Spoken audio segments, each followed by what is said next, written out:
नमस्कार दोस्तों, राधे राधे। आज मैं लेके आई हूँ कुछ आपके सवाल और मैंने ट्राई किया है उन सभी का जवाब देने के लिए।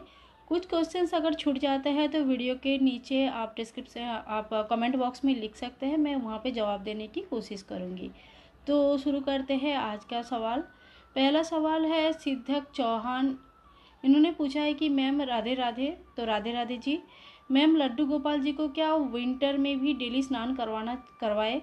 तो जी हाँ, ज़रूर करवाए। विंटर में उनकी स्नान की विधि अलग होती है। उनको गर्म पानी से नहलाया जाता है, चंदन की यूज़ नहीं होती है और उनको गर्म ऊनी कपड़े पहनाया जाता है। तो मेरे विंटर केयर के जो है विंटर में लड्डू गोपाल जी को कैसे केयर करना है, कैसे रखना है, इसके ऊपर पूरी वीडियो मैंने बना के रखा है, आप चाहे तो चेक कर सकते हैं। तो जैसे विंटर में हम लोग भी डेली स्नान करते ही है, वैसे ही लड्डू गोपाल जी को डेली स्नान करवाना चाहिए। दूसरा क्वेश्चन है सुप्रिया नंदित। इन्होंने लिखा है क्या लक्ष्मी देवी की भोग में तुलसी दिया जाता है? तो देखिए, नारायण जी की भोग में तो तुलसी दिया जाता है और नारायण जी और कृष्णा, लड्डू गोपाल, ये भगवान का कोई भी रूप में इनको तुलसी दिया जाता है। लेकिन लक्ष्मी जी के भोग में तुलसी नहीं दिया जाता है, क्योंकि तुलसी जो है वृंदा देवी के रूप से हम उनको मानते हैं, जो कि शालिग्राम शिला के साथ जिनकी शादी हुई थी, और इसी वजह से जो है लक्ष्मी जी को तुलसी जी की भोग पसंद नहीं आता है, ऐसे ही मान्यता है।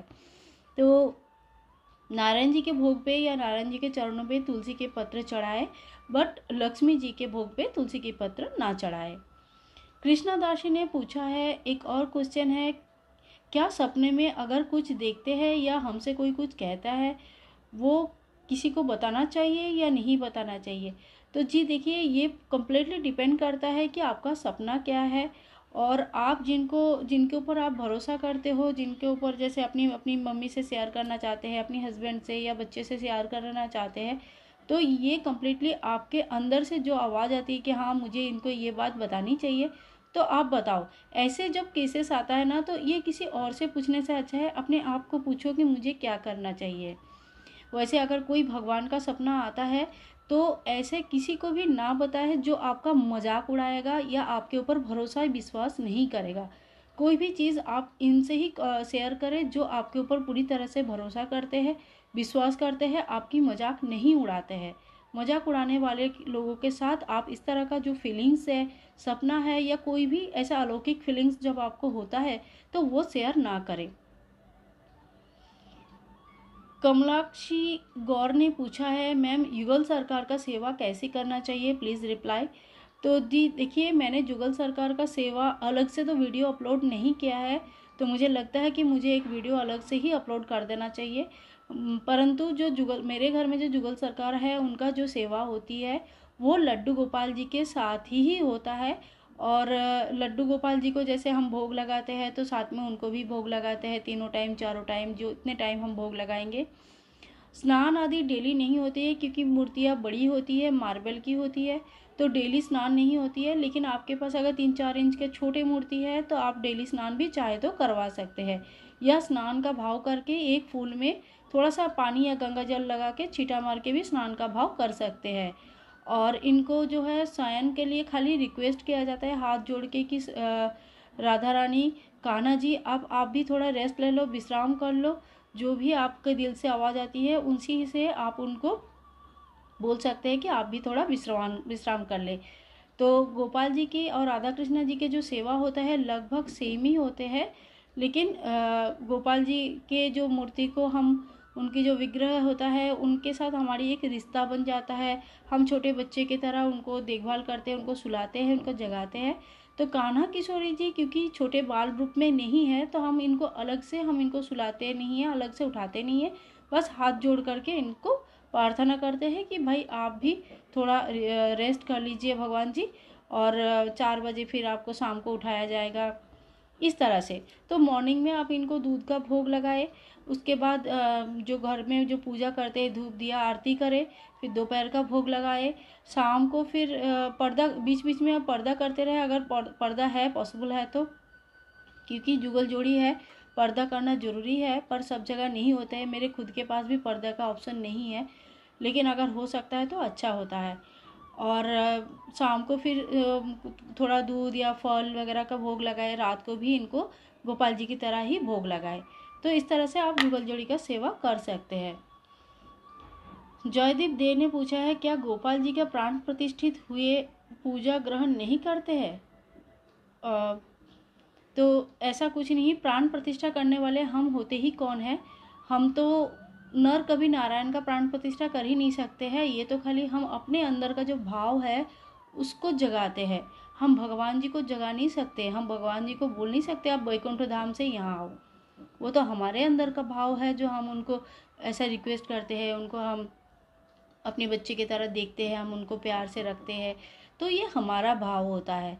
तो भगवान जी का प्राण प्रतिष्ठा का नहीं हुआ है, लेकिन फिर भी आप उनको पूजा कर रहे हैं, मंदिर में रख रहे हैं, चारों टाइम उनको भोग सेवा, पोशाक सेवा, अलंकार सेवा और बाकी जो भी हम उनको बच्चे की तरह सेवा दे रहे हैं, तो इसके बाद उनको अलग से प्राण प्रतिष्ठा का प्रयोजन नहीं होता है। आप जो है उनका जो सेवा कर रहे हैं उसी से उनका प्राण प्रतिष्ठा हो जाता है। उसी में मंदिर में धीरे धीरे उनके विग्रह में प्राण आ जाता है। भक्ति मार्ग 2 इन्होंने पूछा है कि सरस्वती माता की स्थापना की विधि प्लीज़ बताइए मैम, बहुत अर्जेंट है। तो सरस्वती माता या कोई भी मूर्ति जब आप घर पे लाते हो तो उनके प्राण प्रतिष्ठा का सबसे अच्छा जो नियम होता है वो लगभग सेम होता है। 5 दिन का प्राण प्रतिष्ठा होता है, जिसमें एक दिन फूल में, एक दिन फल में, एक दिन अनाज में और किसी दिन दाल में, ऐसा करके 5 अलग अलग चीज़ों में रख के लास्ट दिन जो है इनको पंचामृत से स्नान करवाना होता है। इसके बाद उनका पोशाक आदि जो भी आप लाए हैं अलंकार से इनको सजा के इनका फिर हवन करते हैं और पूजा करते हैं, भोग इत्यादि चढ़ा के पूजा करते हैं। तो ये एक जनरल नियम है जो सभी भगवान जी के लिए कर सकते हैं। और लक्ष्मी सरस्वती माता का जो पूजा, आप अगर सरस्वती पूजा के दिन ही अगर आप सरस्वती जी की मूर्ति ला रहे हैं तो उसी दिन भी आप जो है उनको पंचामृत स्नान करके उनको स्थापना करके पूजा कर सकते हैं। तो उस दिन फिर 5 दिन वेट करने की ज़रूरत नहीं है। सरस्वती पूजा के दिन सरस्वती माँ का मूर्ति का उसी दिन स्थापना करके उसी दिन पूजा करना पॉसिबल होता है। जैसे नवरात्रि में हम माँ दुर्गा का मूर्ति उसी दिन स्थापना करके उसी दिन पूजा कर सकते हैं, लड्डू गोपाल जी का जन्माष्टमी के टाइम पे उसी दिन में स्थापना करके पूजा कर सकते हैं, वैसे ही सरस्वती पूजा के दिन माँ का मूर्ति उसी दिन विग्रह जो है स्थापन करके पूजा कर सकते हैं। साहिल वर्मा ने पूछा है, राधे राधे मैम। राधे राधे मैम, एक क्वेश्चन और है कि जैसे माघ मास निकल जाएगा और इनके बाद फागुन मास आएगा, तो फागुन मास किसी देवी देवता को समर्पण होता है, और मैम क्या इस दिन भी दीपम होता है? तो ऐसा है कि माघ मास निकल जाएगा, फागुन मास आएगा। फागुन मास जो होता है बहुत ही ऊर्जा के साथ होता है प्रकृति, और फागुन मास जो होता है वो कृष्णा, लक्ष्मी जी, नारायण जी यानी कि विष्णु जी को समर्पित होता है। भगवान शिव को भी ये महीना बहुत प्रिय होता है। इस महीने में बहुत काफ़ी बड़े बड़े त्यौहार भी आते हैं। एकादशी आती है, एकादशी तो हर महीने आते हैं, इस महीने में भी आती है, 2 एकादशी आएगी। होली का त्यौहार आता है, और सबसे बड़ा जो त्यौहार आता है वो है महाशिवरात्रि का त्यौहार है। भगवान शिव को सबसे प्रिय जो होता है महाशिवरात्रि का त्यौहार। इस दिन पार्वती माँ और शिव जी की विवाह हुआ था। तो ये जो है ये महीने में आप भगवान शिव की पूजा कर सकते हैं, और कृष्णा जी की पूजा कर सकते हैं, लक्ष्मी जी की पूजा कर सकते हैं, नारायण जी की पूजा कर सकते हैं, और माँ पार्वती की पूजा कर सकते हैं। दाम्पत्य सुख चाहते हैं या कोई इस तरह संपत्ति सुख चाहते हैं तो माता लक्ष्मी और माँ पार्वती को श्रृंगार चढ़ाए, कुमकुम चढ़ाए, इत्र चढ़ाए। और सभी देव देवताओं को जब पूर्णिमा आती है फाल्गुन की, वो फाल्गुन की पूर्णिमा में आप उनको आबीर गुलाल से पूजा कर सकते हैं। शिव जी को बेलपत्र चढ़ाए, और नारायण और विष्णु जी को, कृष्णा जी को अलग अलग जो फूल होते हैं इस समय फूलों से ज़्यादा पूजा करें, ज़्यादा से ज़्यादा फूलों की यूज़ करें। दीपदान जो होता है, दीपदान माघ मास में भी होता है और फाल्गुन मास में भी होता है। तो फाल्गुन मास में भी आप चाहे तो नारायण के नाम पे दीपदान कर सकते हो। दीपदान किसी भी महीने कभी भी किया जा सकता है, लेकिन सबसे जो मेन जो कुछ कुछ महीने रहते हैं जो मेन दीपदान के लिए होता है, जिसमें पुण्य फल काफ़ी ज़्यादा होता है। तो उनमें से मार्गशीर्ष, माघ, फाल्गुन, ये तीनों महीने आते हैं। इसके अलावा शुरू में ही आपको मिलेगा वैशाखी महीना मिलेगा, ज्येष्ठ और आषाढ़ में नहीं होता है, श्रावण में होता है, श्रावण में भी हो जाता है, और इस तरह से आप जो है अग्रहायण में भी होती है। तो ये जो है ये कुछ महीने रहते हैं जिसमें दीपदान आप की फल जो है ज़्यादा होता है, लेकिन हर महीने हर जगह हर टाइम आप दीपदान कर सकते हैं। फाल्गुन मास में भी दीपदान होता है और इनकी काफ़ी महत्व है। तो मेरे ख्याल से आपको आपकी जवाब मिल गई होगी। गणेश जी क्रिएटर्स ने पूछा है, माँ सरस्वती को दीदी आपने कैसे स्थापना किया है। तो माँ सरस्वती की स्थापना मैंने अभी बताया कि इनको 5 दिन में भी आप स्थापन कर सकते हैं। फल, फूल, शस्य अलग अलग शस्य में रख के इस तरह से 5 दिन में 5 दिन तक इनको इसमें दबा के रखना है, और उसके बाद इनकी पंचामृत स्नान करके, हवन करके, इनकी श्रृंगार आदि करके और भोग चढ़ा के इनकी स्थापन कर सकते हैं। और अगर सरस्वती पूजा के दिन करना चाहते हैं तो उसी दिन एक ही दिन में आप इनकी स्थापना कर सकते हैं। स्पिरिचुअल भाई ऋतिक ने पूछा है कि मैम क्या गोपाल जी की पूजा 4 बजे करना ज़रूरी है। तो देखिए ऐसा है कि ज़रूरी तो कुछ भी नहीं होता है, लेकिन ज़रूरी इसलिए लोग बोलते हैं, इसीलिए बोलते हैं कि आप खुद सोचिए कि अगर आप जो है आप हो या मैं हूँ या कोई भी है, अगर हम लोग 8:30-9 बजे नींद से उठते हैं तो ऑलरेडी हमारा तब तक क्या होता है, ऑफिस में निकलने का टाइम हो जाता है, बच्चों का स्कूल का टाइम हो जाता है, नाश्ता नहीं बनाया हुआ होता है, और इस समय फिर भगवान का पूजा तो कभी हो ही नहीं सकता है। बहुत सारे घर में ऐसे हैं मॉर्निंग स्कूल रहते हैं बच्चों का, तो बच्चे जो है 6 से 7 बजे के अंदर अंदर बच्चे टिफ़िन लेके तैयार होकर चले जाते हैं। फिर ऑफिस जाने वाले लोग 7-8 बजे तक निकल जाते हैं। तो इस केस में क्या होता है कि आप अगर शुरू में ही उठ के 4 बजे अगर हो सकता है तो बहुत अच्छा है, नहीं होता है तो कम से कम 5 बजे तो उठना ही चाहिए।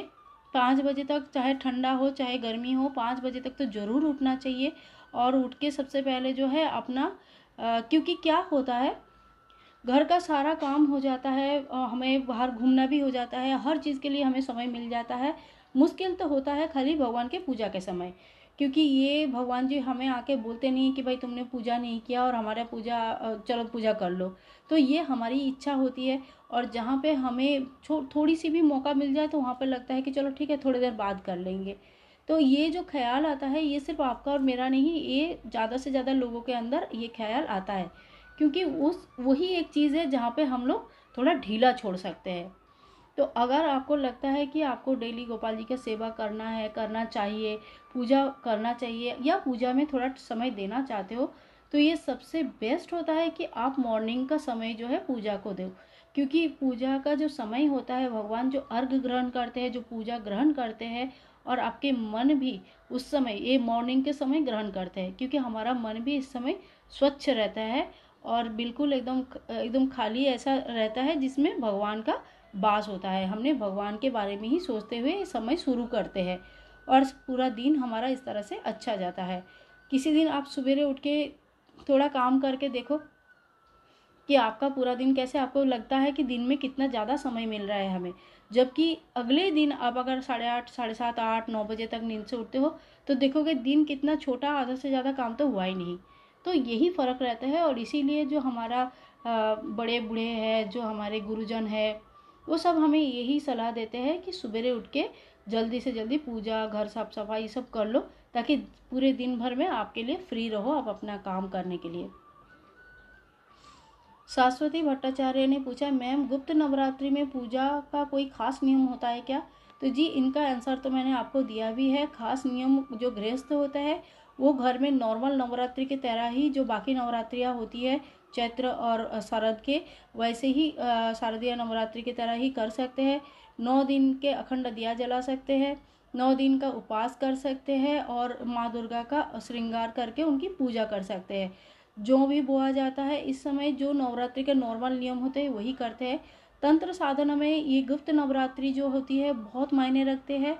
गृहस्थ को कोई स्पेशल मनोकामना अगर रहेगा तो ही वो करते हैं, नहीं तो नॉर्मल माता का नॉर्मल रूप में पूजा करे, शांत श्री रूप में पूजा करे। इस समय 10 महाविद्या का पूजा होती है, और ये 10 महाविद्याएं जो होती है बहुत ही शक्तिशाली और उग्र रूप माना जाता है। तो तंत्र साधना में इनकी बहुत ही महत्व है। जो गृहस्थ है, जो आम जिंदगी हमारी तरह जी रहे हैं, मैं उनको यही सजेशन दूंगी कि आप माँ के सौम्य रूप का, श्री रूप का घर में नॉर्मल नवरात्रि की तरह ही पालन करें। स्पिरिचुअल बाय ऋतिक इन्होंने क्वेश्चन कर लिया। ये क्रिएटिव उन्नति श्री कृष्णा ने पूछा है, क्या कान्हा जी को सुला सकते हैं? तो अगर कान्हा जी से मतलब है आपका लड्डू गोपाल का, तो लड्डू गोपाल को तो सभी लोग सुलाते हैं और इनको सुलाना और जगाना इनकी डेली रूटीन का एक नॉर्मल प्रोसेस है।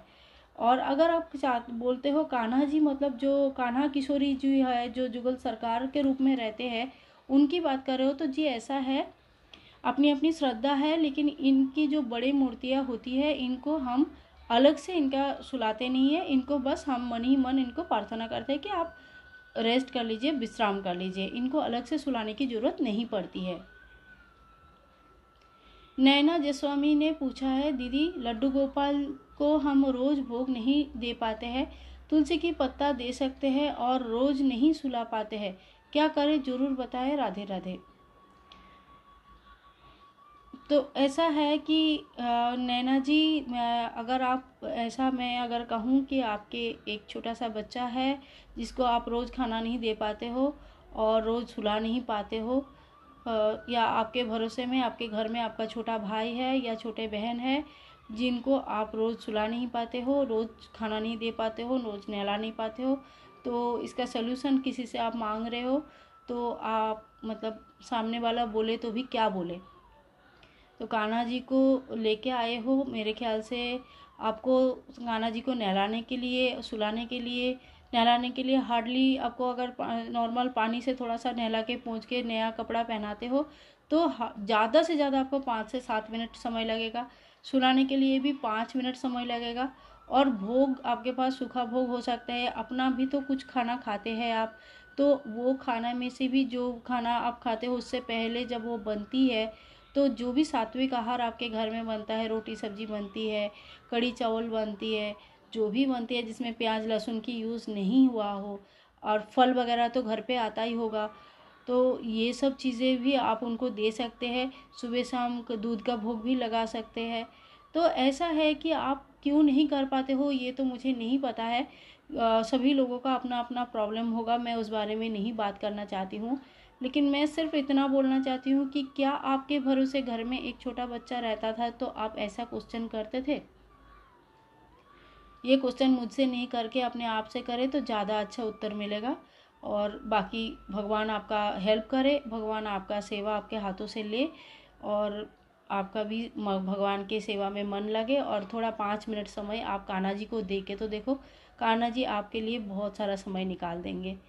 तो आप कोशिश करें कम से कम। साहिल वर्मा ने पूछा है, राधे राधे मैम, जैसे कान्हा जी को उन दिनों में मानसिक सेवा होती है मैम, मेरे घर पे सिर्फ मैं ही हूँ इनकी सेवा करने वाली और कोई नहीं सेवा करते हैं मैम। मैं इन दिनों में इनको मानसिक सेवा करती हूँ लेकिन सुला नहीं पाती हूँ, नहलाने नहीं पाती हूँ, और मैं रात को सुलाने के लिए दिल करता है। घर में और कोई नहीं करता है, तो इनका ऐसा क्वेश्चन है कि घर में कोई भी इनका मतलब और कोई कान्हा जी का हेल्प नहीं करते हैं, कान्हा जी का सेवा नहीं करते हैं। तो ऐसा है कि घर में कोई भी नहीं करता है तो फिर उसमें आप किसी को ज़बरदस्ती तो कर नहीं सकते हैं। आपको अगर बहुत ज़्यादा बुरा लगता है कि कान्हा जी का बिल्कुल सेवा नहीं हो रहा है और ये ऐसे ही दिन भर बैठे रहे, सही देखा जाए तो किसी को भी ये चीज़ बुरा ही लगता है। तो घर वालों को कम से कम इतना बोले कि वो अगर उनको नहला नहीं सकते हैं तो थोड़ा सा गंगा जल की छींटा दे दे और थोड़ा भोग लगा दे और रात को थोड़ा सा सुला दे। अगर ये पॉसिबल है उनके लिए 2-4 मिनट 5 मिनट के काम अगर पॉसिबल है किसी के लिए भी, आप आपके घर में आपका जो भी अपने है तो बहुत अच्छा है। अगर ये बिल्कुल भी किसी भी हालत में पॉसिबल नहीं हो रहा है तो आप अपने जो भी पड़ोसी है, नेबर्स है, उनसे एक बार बात करके देख सकते हैं कि इस टाइम पे 2-4 दिन जो है वो अपने आपके कान्हा जी का थोड़ा सा ध्यान रख सकते हैं। बाकी बाकी मैं और क्या बोलूँ, क्योंकि शरीर जब अशुद्ध रहता है तो भगवान के पूजा से निवृत्त रहना चाहिए, ऐसा ही हमारा शास्त्र का मानना है। तर्क विद्या में तो बहुत दूर जा सकते हैं, नेचुरल प्रोसेस है, कोई प्रॉब्लम नहीं है ये। लेकिन जो नियम सभी लोग फॉलो करते हैं, जो बड़े लोग गुरुजन लोग हमें नियम बता के गए हैं, हम भी उसी रास्ते में ही चलते हैं। तो मैं आपको ये तो नहीं कह सकती कि हाँ जाइए आप उसी टाइम पे भी सेवा करें। पर अगर आप किसी पड़ोसी के हेल्प ले सकते हैं, या अपने ही घर वालों में किसी को अगर आप समझा सकते हैं कि 2-3 मिनट 4 मिनट कान्हा जी को भी दे दे इसी थोड़े से टाइम के लिए, तो वो अच्छा रहेगा। कृष्णदास ने पूछा है कि राधे राधे दीदी, कान्हा जी को मानसिक रूप से सेवा करती हूँ, उनको उठाने से लेकर सुलाने तक कभी भी मुझसे सेवा में देर हो जाती है, क्योंकि कोई काम करने लग जाती हूँ। तो ऐसा है, तो सिर्फ मैंने तो इनको जो लगता है कि कोई काम में देर हो जाती है तो इससे प्रॉब्लम तो नहीं है। तो ऐसा है कि हम गृहस्थ आदमी हैं, और गृहस्थ में रहने वाले जो इंसान होते हैं उनके पास और भी बहुत सारे काम होते हैं। सिचुएशन ऐसा होता है, कभी कभी होता है कि बच्चों को सवेरे एक साथ स्कूल भी भेजना है, ऑफिस भी भेजना है, अपना भी तैयार होना है। तो उस टाइम पे इतनी बिजी हो जाता है टिफ़िन बनाने में, खाने में, कि कान्हा जी के लिए समय नहीं निकाल पाते हैं। ये इंडिविजुअल्स प्रॉब्लम हो सकता है। तो इसमें थोड़ा सा अगर लेट हो भी जा रहा है तो आप कान्हा जी को हाथ जोड़ करके उनसे प्रार्थना करें कि भाई मुझे जो है कान्हा जी, मुझे थोड़ा सा समय लग जाएगा, थोड़ा लेट हो जाएगा, क्योंकि मेरा ये सब काम करके, क्योंकि बच्चे को आप बिना टिफ़िन का भेज नहीं सकते। ऑफिस जा रहे कोई तो उनको भी बिना टिफ़िन का, बिना नाश्ते का भेज नहीं सकते। तो ऐसा है कि फिर कान्हा जी को मतलब 10 बजे से पहले, एटलीस्ट 10 बजे से पहले आप उनका जो है सेवा कर ले ना, उनका नहलाना, उनका स्नान करना, उनको भोग चढ़ाने का काम कर ले। अगर एकदम सुबह सुबह नहीं भी कर पा रहे, लेकिन थोड़ा सा अगर टाइम का इधर उधर होता है तो वो क्या होता है, इंसान का हर किसी का कुछ कुछ प्लस माइनस पॉइंट्स रहता ही है, तो उसके ऊपर बेसिस करके ये चीज़ें हो सकता है। तो इतना तो हमारे कान्हा जी को भी समझ में आता है कि ये कोई जानबूझ के आलस करके नहीं कर रहे हैं, कि कोई कर नहीं पा रहा है। ये चीज़ें तो कान्हा जी को भी समझ में आ ही जाता है। सॉरी, मेरा मोबाइल गिर गया बहुत ज़ोर से। और नेक्स्ट क्वेश्चन है सुप्रिया नंदी का, क्या लक्ष्मी देवी को भोग में तुलसी दिया जाता है? तो शायद मैंने इसका जवाब एक बार पहले भी दिया है। हाँ जी, आपका जवाब मैंने पहले भी एक बार दिया है। तो तुलसी जो है भोग में नहीं दिया जाता है, क्योंकि तुलसी जी जो है वो वृंदा देवी है, जो शालिग्राम शिला के साथ जिनकी विवाह हुआ था, और इसी वजह से जो है लक्ष्मी माता को तुलसी की भोग नहीं चढ़ाया जाता है। एसन ने पूछा है, मिल्क कच्चा देते हैं दीदी या तो फिर उबला हुआ? तो मिल्क जब भगवान को जो दूध अर्पण होता है वो अलग अलग समय के लिए अलग अलग तरीके से होता है। जैसे जब हम कान्हा जी को भोग लगाते हैं तो उसमें हम क्या करते हैं कि मिल्क को पहले बॉईल करते हैं, ठंडा करते हैं थोड़ा सा। जैसे हम बच्चों को देते हैं तो क्या कच्चा दूध तो देते नहीं है, तो पहले हम उनको थोड़ा सा बॉईल करते हैं, बॉईल करने के बाद थोड़ा सा ठंडा करते हैं, फिर ठंडा करने के बाद उसको हल्का गर्म जब रहता है तब देते हैं। तो कान्हा जी को जब हम भोग लगाएंगे तब हम मिल्क इस तरह से देंगे। लेकिन जब हम शिव जी की अभिषेक करेंगे तब हम कच्चा दूध से ही अभिषेक करेंगे। शिव जी को जब अभिषेक होता है तो बॉयल मिल्क या गर्म किया हुआ मिल्क से अभिषेक नहीं होता है, कच्चा गाय के दूध से ही अभिषेक होता है। और जैसे हम पंचामृत बनाते हैं तो पंचामृत में भी हम जब बनाते हैं तो उसमें भी कच्चा दूध ही यूज़ होता है। तो भगवान जी को अलग अलग समय अलग अलग तरीके से ये यूज़ होता है। जब भोग में कान्हा जी का भोग अलग हिसाब होता है, शिव जी का अभिषेक अलग हिसाब होता है, और भगवान जी का पंचामृत के समय भी अलग हिसाब होता है। तो इस तरह से आप चीज़ों को समझ के करें। आज का लास्ट क्वेश्चन है समीर द्विवेदी का। इन्होंने बोला है, क्या आप प्लीज़ भोग के रेसिपी अपलोड करोगे? तो जी देखिए, भोग के रेसिपी एक्चुअली क्या होता है ना, मैं बनाती तो हूँ, मुझे रेसिपी की वीडियो अपलोड करना बहुत अच्छे से नहीं आता है। तो कुछ चीज़ें बीच में छूट जाती है, मैं वीडियो करना भूल जाती हूँ, या तो फिर मैं वीडियो करूँ या भोग बनाऊँ, उस चीज़ में ना थोड़ा सा अजीब सा हो जाता है। मैं ट्राई करूँगी, 1-2 वीडियो तो मैंने अपलोड भी किया है, इतना अच्छे से नहीं किया है, मुझे भी पता है कि वो वीडियोस थोड़ा इतना जो रेसिपीज़ का एक्चुअल वीडियोस होता है उस तरह से नहीं है। क्योंकि रेसिपीज़ का जो वीडियोस होता है वो कुछ ऐसा वीडियो बनना चाहिए जो आपको हर एक स्टेप बाय स्टेप समझ में आए। वो चीज़ मुझसे बहुत अच्छे से होता नहीं है। वो कभी मैं बनाते बनाते भूल जाती हूँ वीडियो करना, कभी वीडियो करते करते बनाने में कुछ चीज़ें छूट जाती है। तो कभी अगर अच्छे से बना पाऊँगी तो बहुत ज़रूर शेयर करूँगी, लेकिन इसके लिए मैं कोई गारंटी नहीं दे पा रही हूँ कि मैं शेयर करूँगी, ज़रूर शेयर करूँगी करके। पर आपने लिखा है ये पढ़ के काफ़ी